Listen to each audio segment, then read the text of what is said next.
Pimples பிரச்சனைக்கு தீர்வு இல்லைன்னு நினைக்கிறீங்களா? அப்ப இந்த வீடியோவை ஸ்கிப் பண்ணாம ஃபுல்லா பாருங்க. பொதுவா நமக்கு முகப்பரு எதனால ஏற்படுதுன்னா கியூட்டி பாக்டீரியம் அக்கின்ஸ் அப்படிங்கிற ஒரு வகை பாக்டீரியானாலையும், முக்கியமா சொல்ல போனா நம்ம உடம்புல ஹார்மோன் மாற்றங்கள்னால நம்ம முகத்துல இருக்கக்கூடிய செபேசியஸ் கிளாண்ட் அப்படிங்கிற கிளாண்ட்ல சுரக்கக்கூடிய எண்ணெய் சுரப்பு அதிகமாகிறதுனாலையும், மற்றும் இறந்த செல்கள் தோலின் துளைப்பகுதியில அதிகமா தேங்குறதுனால அதன் விளைவாக அலர்ஜிக் மற்றும் இன்ஃபிளமேட்டரி கண்டிஷன் ஏற்படுறதுனால நமக்கு பிம்பிள்ஸ் வருது. முகப்பரு பிரச்சனைய சரி செய்ய முக்கியமான 5 டிப்ஸ் சொல்றேன்.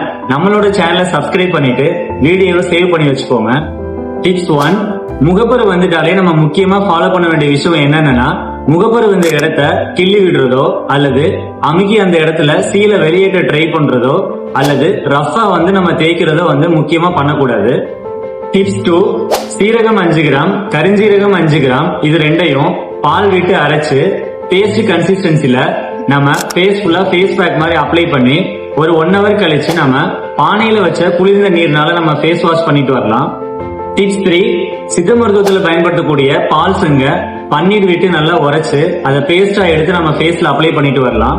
டிப்ஸ் 4, சித்த மருத்துவத்துல பயன்படுத்தக்கூடிய குங்கிலி வெண்ணெய்ங்கிற மருந்தை நம்ம காலை மாலை 2 வேளை ஃபேஸ்க்கு அப்ளை பண்ணிட்டு குளிர்ந்த நீர்னால நம்ம ஃபேஸை வாஷ் பண்ணிட்டு வரலாம். டிப்ஸ் 5, முகப்பரு பிரச்சனை வராம தடுக்கிறதுக்கு நம்ம உணவுல அடிக்கடி பச்சை காய்கறிகளையும் அதிக கொழுப்பு சத்துள்ள உணவுகளையும், முக்கியமா மலச்சிக்கல் பிரச்சனை வராம பாத்துக்கிட்டாலே போதும். அடிக்கடி நமக்கு வரக்கூடிய முகப்பரு பிரச்சனையை நம்மளால வராம தடுக்க முடியும்.